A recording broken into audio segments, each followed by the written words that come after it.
గ్రాముల బంగారాన్ని విడిపించి ఆ రోజు ఆన్లైన్ రేటుకే మేము కొంటాం. Sharma gold company.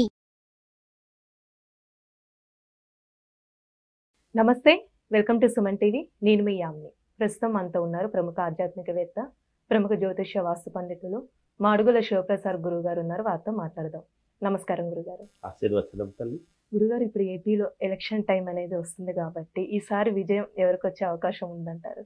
శ్రీ మహాగణాధిపతయ నమః. ఐం మహాసరస్వత్యే నమః. శ్రీ లలితాంబికా దేవ్యే నమః. ఏపీ రాజకీయాలు ఈసారి ఎలా ఉండబోతున్నాయి, ఎలా ఉండబోతుంది, ఎవరు గెలిచే అవకాశం, ఎవరికి ఎక్కువ అవకాశాలు ఉన్నాయి అని మీ యొక్క ప్రశ్న. అయితే అమ్మా, ఎవరికి అవకాశాలు ఉన్నాయి అంటే ఎవరు ఉన్నారు అనేటువంటిది ఒకటి ప్రశ్న ఇక్కడ తెలుస్తూ ఉన్నది అక్కడ మామూలుగా. అయితే ఒక ఉన్నతమైనటువంటి స్థితి వరకు చేరుకున్నటువంటి వాళ్ళే అందరూ కూడా, అందరికీ జాతకాలు అందరివి తెలుసు. చంద్రబాబు నాయుడు గారి యొక్క జాతకము, ప్రస్తుతము ఉన్న ముఖ్యమంత్రి వర్యులు జగన్మోహన్ రెడ్డి గారి యొక్క జాతకము, పవన్ కళ్యాణ్ గారి యొక్క జాతకము అందరికీ తెలుసు. తెలియకాదు, నేను షర్మిల గారిది కూడా నేను చెప్పాను గతంలో కొన్ని ప్రసార మాధ్యమాలలో. ఆమెకు కొంత యోగము ఉన్నది, ఖచ్చితముగా ఆమె కొంతవరకు ముందుకు రాగలుగుతుంది, ఆమె జాతకం చాలా బాగుంది అని చెప్పా. పవన్ కళ్యాణ్ గారి విషయంలో కూడా నేను మామూలుగా వినికిడి, మనము ప్రజల నుంచి వచ్చినటువంటి కొంతమంది ఏదో అక్కడ ఇక్కడ ఆ నోట ఈ నోట కొంతమంది అభిప్రాయం ఏమిటి అంటే, ఆయన ఎప్పుడో కానీ రాడు, ఉన్నట్టుండి ఏదో వస్తారు వెళ్తారు అనేటువంటి ధోరణి, ఏదో అలా ఇలా అనేది. ఆయనది కూడా బాగుంది, మహాద్భుతముగా, అంటే పోను పోను చాలా కీలకముగా ఆయన యొక్క వ్యవహారము అయ్యేటువంటి విధానముగా ఉండబోతున్నది అని చెప్పా గతంలో కొన్ని ప్రసార మాధ్యమాల్లో.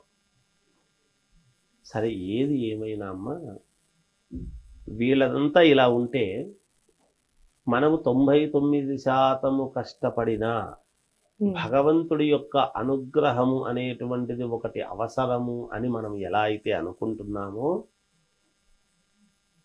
ముఖ్యంగా నా అభిప్రాయము నేను చాలా చోట్ల చెప్పాను, మళ్ళీ కూడా చెప్తున్నా, కేంద్ర ప్రభుత్వము యొక్క వైఖరిని పట్టి ఏపీ రాజకీయాల యొక్క పరిస్థితులు తెలుస్తాయి అనేటువంటిది నేను మొదటి నుంచి చెబుతున్నమాట. కేంద్రము వైఖరి ఏమిటి అనేటువంటిది ముందు తెలియాలి. నా అంచనా ప్రకారము ఫిబ్రవరి మొదటి వారములో కేంద్రము యొక్క ప్రభుత్వ వైఖరి, కీలకమైనటువంటి నిర్ణయాలు, చాలా సంచలనాల విషయాలు బయటికి వస్తాయి అని నాకు దృఢంగా ఉన్నటువంటి విధానం. ఏది మన ఫిబ్రవరి 15 లోపల వస్తాయి వ్యవహారాలన్నీ బయటికి.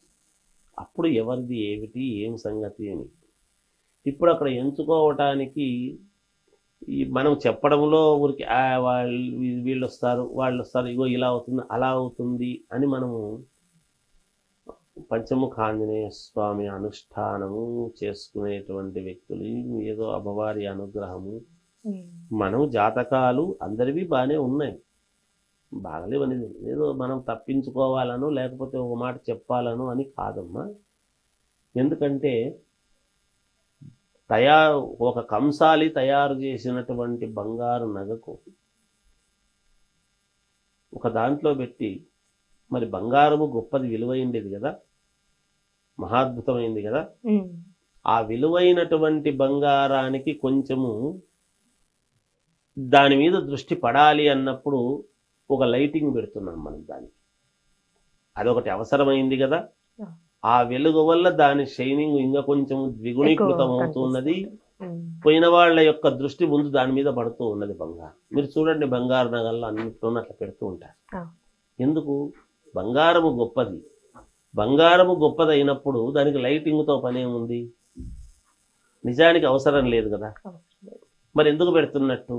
ఇంకా అంటే జనాలకి అట్రాక్ట్ అయ్యేలాగా తొందరగా. అట్రాక్ట్ కావడానికి ఇది బాగుంది అనేటువంటిది అనిపించాలి, దృష్టి మరల్చాలి, దాని మీద పడాలి అనేటువంటిది ఎంత అవసరమో కేంద్ర ప్రభుత్వం యొక్క సహకారము ఈనాడు ఉండేటువంటి రాజకీయ నాయకులకు చాలా అవసరము. అది గమనించాలి.